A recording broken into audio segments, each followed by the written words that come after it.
Petite interruption pour vous dire que durant la vidéo, je risque de zozoter ou d'avoir des problèmes de prononciation parce que je viens de me faire poser mes gouttières. Donc désolé encore si l'écoute devient un petit peu difficile par moment. Je vous invite à un petit peu prendre sur vous le temps que je m'habitue à mes gouttières et à ce nouveau type de conversation. Sinon, je vous invite à vous abonner et à liker la vidéo si celle-ci vous a plu et n'hésitez pas à aller regarder d'autres vidéos. Et maintenant, je vous laisse regarder la suite. Vous avez sûrement entendu parler ou vous êtes vous-même victime d'une relation toxique. Mais c'est quoi exactement une personne toxique et comment on se retrouve dans ce type de relation et surtout quel est le véritable problème? Premièrement, commençons par définir ce qu'est une personne toxique. Alors quand on parle de toxicité, on parle souvent de pervers narcissique, mais un pervers narcissique est une personne qui a une image dévalorisante d'elle-même et qui se valorise en rabaissant les autres. Les hommes sont plus touchés que les femmes à ce sujet. Cette personne, dit PN, se donne l'apparence d'être supérieure aux autres et ressent un besoin poussé de se faire admirer. Elle manipule les proches de son entourage et ne ressent aucune culpabilité lorsqu'elle blesse les autres. Le PN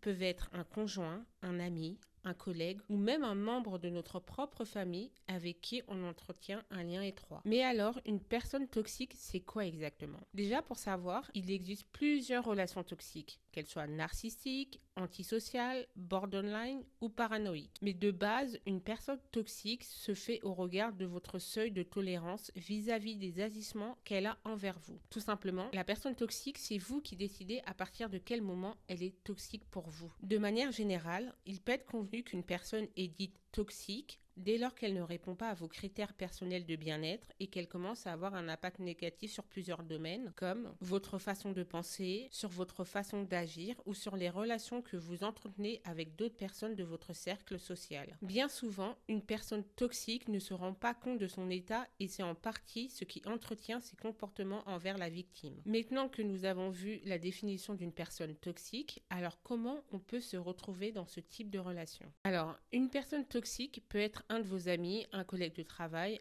votre partenaire en amour ou un de nos parents tout simplement. Mais par ailleurs, en fonction du contexte dans lequel s'est créée la relation, il peut être difficile de vous rendre compte de son caractère nocif, voire dangereux. Par exemple, les parents toxiques qui peuvent influencer leurs enfants pendant toute la durée de leur vie sans que ces derniers ne s'en rendent compte. Mais en tant qu'adulte, le fait de s'engager dans une relation et commencer celle-ci par exemple en se montrant trop disponible pour la personne, se faire passer en dernier, ne plus penser à soi, vouloir plaire absolument à l'autre, être dans le déni ou la surperformance, peuvent nous emmener à tomber sur des personnes toxiques ou des personnes qui veulent tout simplement profiter de nous. Et souvent, on pense que le problème vient de la personne toxique. Et si c'était le contraire? Si le véritable problème, c'était nous, la pseudo-victime. Je dis pseudo parce que là, c'est une hypothèse, que la personne soit une victime. Mais je considère qu'il y a véritablement des personnes victimes de personnes toxiques. Mais dans mon cas, voici comment je vois les choses et je veux votre avis aussi en commentaire. Vous avez tous sûrement utilisé ça. C'est une bouteille de Javel. Et sur cette bouteille, nous avons ce pictogramme et des recommandations. Si vous avez des éclaboussures de Javel dans les yeux, vous devez rincer votre œil à grande eau ou au sérum, si possible à température ambiante pendant moins de 15 minutes. Autre indication, ne pas avaler le produit car il est toxique. Et pourquoi je vous parle de cette bouteille de Javel? Disons que vous prenez cette bouteille en main et que vous décidez de la boire. Il y a plusieurs signes qui vont vous alerter.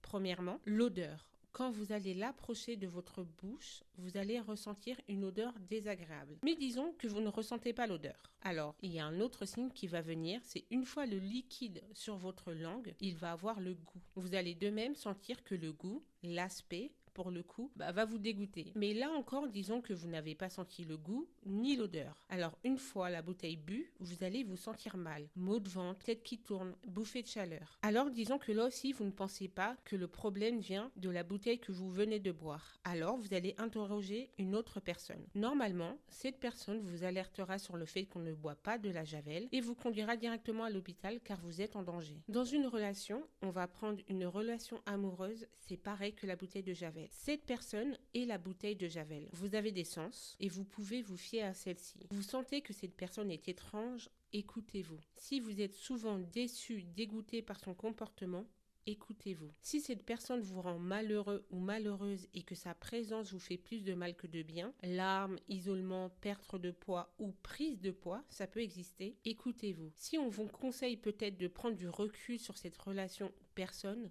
écoutez-les. Pour revenir à la bouteille de Javel, il y a autre chose que je n'ai pas notifié et qui pour moi est en grande majeure partie la raison pour laquelle énormément de femmes ou d'hommes tombent sur des personnes toxiques, et tout simplement que la bouteille se connaît, mais les personnes ne se connaissent pas. Vous avez toutes les informations sur la bouteille de Javel. Le problème, c'est que certaines personnes se lancent dans une relation sans se connaître personnellement et se retrouvent parfois face à des personnes qui se connaissent assez pour voir clair en vous et savoir comment vous manipuler à la suite. Prenons un exemple dans la série Gossip Girl dont j'ai fait une vidéo il y a pas très longtemps, le couple Blair et Chuck. Chuck est vu comme une personne toxique et c'est une chose dont Blair était au courant quand elle a rencontré Chuck, car elle se dit elle-même toxique. Tous leurs amis et leur famille savent que tous les deux sont des personnes dites toxiques et on voit vraiment une nette différence entre la Blair du début et la Blair de la fin de série. Au début, Blair se croit aussi toxique que Chuck et elle pense être à sa hauteur. Elle fait passer ses désirs à lui avant les siens. On voit cela dans un épisode en particulier où Chuck fait semblant de draguer des mannequins dans des bars et Blair doit arriver et engueuler la fille, être choquée du fait qu'elle est en train de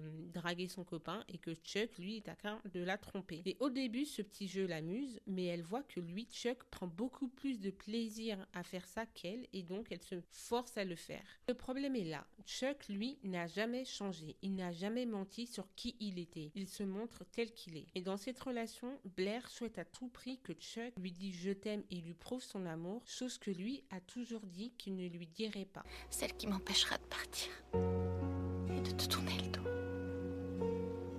3 petits mots. 7 lettres. Dis-les et je suis à toi. Aujourd'hui, si vous tombez sur un Chuck, vous allez dire de lui qu'il est toxique. Mais au fond, il a toujours montré qui il était et entrer dans ce type de relation en le sachant, c'est y entrer avec la pensée de vouloir changer l'homme ou la femme avec qui vous êtes. Malheureusement, c'est souvent le cas des filles, car c'est beaucoup vu dans les films que ce grand garçon bad boy qui tombe amoureux de la fille intello, timide et qui devient à la suite un sucre grâce à elle. Les films sont un divertissement, mais votre vie n'est pas un film. Si vous n'arrivez déjà pas à changer qui vous êtes, comment pensez-vous pouvoir changer un homme? Et puis de base, je ne crois pas qu'on devrait changer les gens. On prend ce qui nous convient, sinon on cherche ailleurs. Et les gens changent à notre contact volontairement, par leur propre biais. On n'est pas là pour les influencer à changer. Et une psychologue clinicienne, Camille V, dit qu'il est difficile de changer une personnalité toxique puisque les schémas de la personnalité représentent des interprétations personnelles et automatiques de la réalité. Si j'ai tenu à faire cette vidéo, c'est parce que j'entends souvent le terme pervers narcissique qui est utilisé à tort ou à raison, mais qui est énormément utilisé pour parler d'une personne qui souvent